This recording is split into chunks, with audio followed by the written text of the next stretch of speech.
During my mother's funeral, a tense atmosphere took shape when my mother-in-law arrived. With a smile, she casually mentioned that my home would now belong to her son. As she wandered through the rooms, she contemplated which one she might claim, even hinting at one with, "I wonder if this room would be suitable for me." I calmly corrected her, explaining that I was inheriting the house. Unfazed, she argued that since I was married to her son, everything I owned essentially belonged to him. "So, in a way, this house is my son's, right?" she said with a grin, her insensitivity glaring as she cheerfully suggested we start getting along better and implying a move-in was imminent. My frustration mounted as she seemed oblivious to my grief. "Why bring this up now? Can't you see this isn't the time?" I thought to myself. The house, filled with cherished memories of my parents, felt threatened by her unreasonable claim. Reflecting on my journey, I'm a 44-year-old who had nearly given up on marriage after turning 41. But then I met Brian, my now husband, who is 5 years younger. We connected through a mutual acquaintance, and he always respects my views, including our honeymoon plans. Although he initially suggested Europe, he happily agreed to my preference for the Maldives. However, complications arose when Brian mentioned his mother's desire to live with us due to his father's declining health. Despite understanding her difficulties, we had agreed before marriage that we wouldn't live together. I reminded him of this, and he promised to discuss it with his mother. Throughout these interactions, it became clear that I needed to stand firm to protect my family home from becoming just another asset claimed by my mother-in-law. Brian, recognizing my concerns, agreed to support me in ensuring our home remained a sanctuary, untouched by unwanted intrusions. Meeting a wonderful person always brings joy, yet a pang of regret haunts me. My father passed away 4 years before I got married, never seeing my wedding or my reassurances about the future. He was a disciplined executive at a small to medium-sized enterprise, and I admired him deeply for his dedication and ability to provide for our family comfortably, despite the modest scale of the business. This respect deepened as I began my career and faced the challenges of the workplace. 3 years into my marriage, my mother also passed away. During these difficult times, Brian was incredibly supportive, constantly checking in on me and suggesting I rest. At the funeral, which we held at our family home to maintain a personal touch, I was comforted by his presence and care. However, the mood shifted when Sandra, my mother-in-law, arrived. Although she expressed her condolences, her presence brought a stark reminder of the challenges I faced in protecting my family's legacy. I acknowledged Sandra's thanks with a polite nod. Our relationship had been cordial but distant since we hadn't lived together and only interacted occasionally. However, her demeanor during the funeral struck me as unusually cheerful, which felt out of place. She began by thanking me for managing the funeral so smoothly, attributing it to my efforts. Then, quite abruptly, she said, "The funeral is over now, isn't it? Let's drop the formalities." I was taken aback, having initially believed her kindness was sincere. Sandra proceeded to comment on how splendid the house was, despite my protests about some areas being a bit untidy. She dismissed my concerns with a casual wave and boldly ventured further into the house, declaring, "My son will inherit this house. I wonder if I should take this room." I hesitated, trying to process her words and intentions. It became clear that her earlier compassion had been a mere facade, and her true aim was to claim my family home. During a tense conversation, I reminded Sandra that I was the rightful inheritor of the property. With a smirk, she responded, "I know your parents had no other children, and a wife's belongings belong to her husband, right? So this house essentially belongs to my son, doesn't it?" Her comment left me exasperated. With unsettling cheerfulness, she suggested we should start getting along better and announced her plan to convert one of the rooms into hers. Alarmed, I asked if this meant we would be living together. Without hesitation, she confirmed, "Exactly. With such a beautiful house, it would be a shame to leave rooms empty when 2 people can comfortably live here. Plus, I won't have to take care of my husband all by myself." This conversation occurred shortly after my mother had passed away, and Sandra's insensitivity only fueled my growing frustration. Why would she bring this up during such a sensitive time? Just then, my husband overheard our exchange and intervened. "Mom, what are you saying? This isn't the right time for such discussions," he scolded. Unfazed, Sandra retorted, "Why make such a fuss?" My husband firmly insisted that she leave and escorted her out, apologizing to me afterward. "Sorry, my mom can be unreasonable," he said. I appreciated his support and replied, It's fine, thanks for handling it. However, as we begin to move past the funeral and discuss the future of my family home, I noticed a subtle shift in my husband's approach. 12 days after the funeral, we talked about the possibility of moving out of our cramped apartment. This apartment is getting too small, I suggested. Shouldn't we consider moving back to my parents' house? He agreed, saying, yeah, you're right. With the possibility of having kids and needing more space, it would be better than squeezing into this tiny place. But then he hesitated and added, well, we should start preparing for the move. As we discussed the details, he revealed an unexpected idea. Considering the spacious house and the empty rooms, he suggested, maybe my parents could move in with us. I was taken aback and asked, are you suggesting we live together? Recently, I had noticed a change in my husband.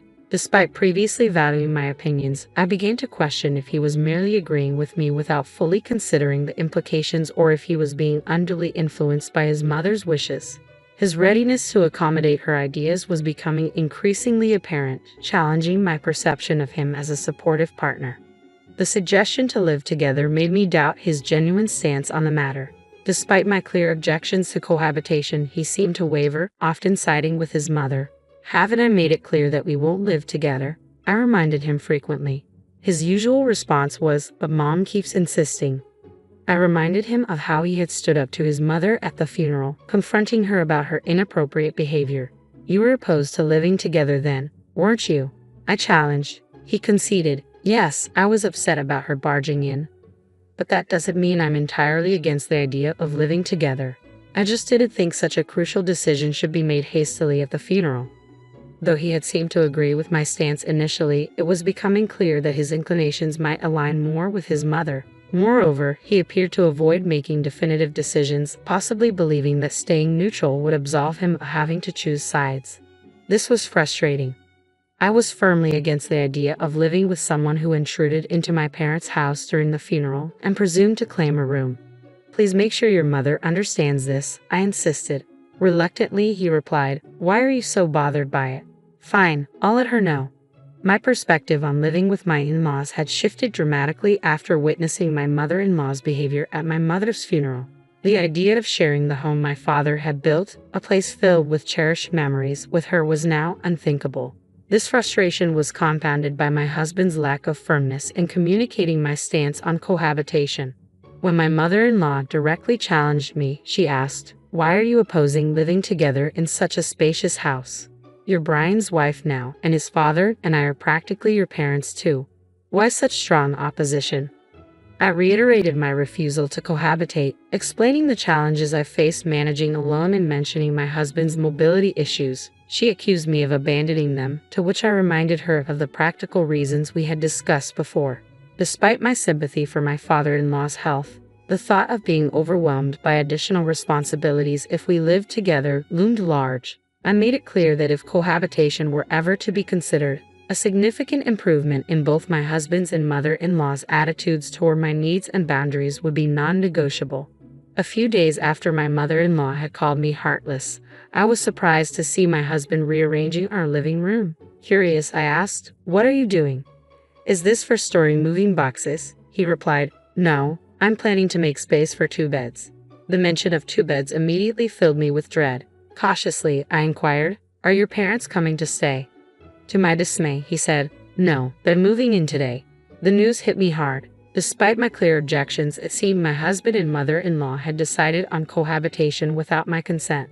Why is this happening? I questioned, my frustration growing. He explained, their lease is up, so we decided they'd move here instead of renewing it. It'll be cramped with 4 of us, but we're moving soon, right? Just bear with it for a little while. Distress, I reiterated. That's not what I meant. Why is cohabitation even on the table? I've said before I don't want to live with someone who barged into my parents' house on the day of the funeral and suggested living in this room. He promised to talk to his mom and added, we'll be living together from now on, so please try to get along. Annoyed, I asked, why do you prioritize everything your mom says? He tried to clarify, it's not about prioritizing her. I listen to both your opinions and make judgments. However, it was clear that when it came to his mother, he seemed unable to resist her influence, believing he was making independent decisions. I had always seen him as kind, but alongside my mother-in-law, he seemed to become a different person, inadvertently pushing me into an unwanted living situation. As we welcomed my in-laws into our already cramped apartment, my mother-in-law began to complain about the living conditions. I apologized for the sudden addition of 2 more people and assured them we would manage until we could move to a larger space. While my father-in-law, Frank, seemed polite at first, it quickly became apparent that he was inclined to follow my mother-in-law's lead, becoming just another yes man. A few days later, my mother-in-law asked me to run an errand to buy a medicated patch for her, a small request that nonetheless added to my growing list of frustrations. As the situation deteriorated, it became increasingly clear that living together under one roof was becoming untenable. My mother-in-law was openly excited about the move, eagerly anticipating the space and comfort it would provide. Unbeknownst to her, I had been quietly making preparations of my own, determined to protect my parents' legacy and preserve the sanctity of my childhood home. I made a drastic decision after about 12 quiet days. I officially renounced my inheritance, securing court approval to relinquish my rights to the property. When I announced this decision to my family, it was clear that the resolution had come at a significant personal cost. I explained that this house held immense sentimental value for me, and I couldn't bear the thought of my mother-in-law living there. Therefore, I decided to let it go, keeping it as a beautiful memory in my heart. My mother-in-law was incredulous, berating me. "What madness possessed you? Even if you didn't want it, you could have sold it for a good sum. Why just abandon it?" I remained calm and replied, "Selling it would only mean you'd end up relying on that money. I thought it would be clearer if I simply had nothing to do with it." She was furious. "We moved out of our previous place for this. What are you doing? How will you make it up to us?" I stood firm, my voice steady. "I've consistently opposed cohabitation. You forced this situation upon us without proper discussion, so I took a stand." The revelation of my renunciation left my husband and mother-in-law visibly shaken. Their faces drained of color, and they were speechless. My father-in-law looked on, bewildered by the unfolding drama. Pushing the conversation further, I turned to my husband, Brian. "I've been thinking about getting a divorce. What do you think?" He stammered, taken aback. "A divorce?" Before he could fully articulate his thoughts, my mother-in-law interjected aggressively. "Brian, you should divorce this ridiculous wife immediately." Her demand for a divorce was harsh but expected. It served as a critical test to see if my husband could make an independent decision in such a crucial moment. Brian mumbled a response, still struggling to articulate his position. Seeing his hesitation, my resolve hardened. "Fine, divorce seems to be the only option," I declared. My father-in-law tried to intervene. "Brian, it can't be helped. Your mom is insisting." Brian finally spoke up, albeit reluctantly. "Well, you seem to want a divorce too, and maybe that's for the best." Even in this pivotal moment, it was clear that my husband, along with his father, remained unable to stand up to my mother-in-law's dominant will, always defaulting to her wishes. When my husband suggested divorce, it felt like he was trying to portray it as a concession for my benefit, resigned yet determined. I decided to proceed with the divorce and planned to move out with only a few essentials. That night, I stayed in a budget hotel, knowing I had urgent tasks ahead.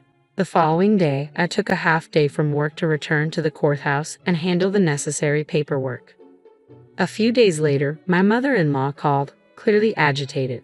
"What's going on? It seems the house is now becoming yours. Why this sudden change?" she demanded, having likely learned of the situation through the estate division process. "Yes, the house is mine," I confirmed. Her accusations came swiftly. "You forged documents and deceived us." I responded calmly, "Why would I forge court documents? Those documents are genuine." She pressed further, "If you were supposed to renounce the inheritance, why is the house becoming yours?" I explained. Right after I submitted the renunciation application, I withdrew it. Renouncing an inheritance is difficult once accepted, but it takes about a month to process, during which it can be retracted. The documents I showed you were from the application stage. I led you to believe I had relinquished the house and used the threat of divorce to gauge reactions and decide my next steps. I had hoped my husband might show some reluctance about the divorce, which would have led me to reconsider and clarify the situation about the house. However, things progressed differently. Since the house was acquired before the divorce, it was subject to division, but because it was an inherited asset, it was exempt from property division. My mother-in-law tried to salvage what she could. If the house was jointly acquired, it would be considered marital property. You two were supposed to sell it and split the money, right? I clarified, specific assets like inherited property aren't eligible for division. As for any money Brian might receive through property division, our short marriage complicates that. The shorter the marriage, the less likely individual inherited assets are divided. She persisted, what about the money Brian would get through property division? I calmly responded, since we've only been married for a few years, the brief duration further complicates dividing inherited assets. After being branded selfish and heartless, I stood firm in my resolve to protect my family home. I'm safeguarding this house because it holds precious memories of my parents. I don't want people like you living there. If you have further complaints, please consult a lawyer. Following that heated exchange, the divorce proceedings moved faster than expected. It seemed my mother-in-law had urged my husband to expedite the process. Regardless of her motivations, the divorce was finalized, freeing me from the ongoing stress of dealing with my in-laws. There was a profound sense of relief, as if I had successfully protected my father's home from disruption. After moving out, my ex-in-laws faced a more cramped space with one less person. My former mother-in-law began searching for new living arrangements, but her age made passing rental screenings challenging. Eventually, my ex-husband found a smaller single-family home for them. Although it was a downgrade in size and likely came with higher rent, it provided them with their own space. He took on the responsibility of supporting his parents, facing a challenging road ahead.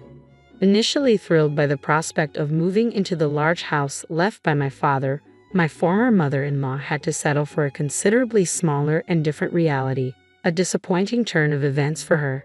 As for me, I began a new chapter in the house my parents left behind. It feels warm, almost as if they are still with me, preserving their legacy and the memories we shared. This new beginning marks a time of healing and reflection, honoring my parents' memory in the peace of their beloved home.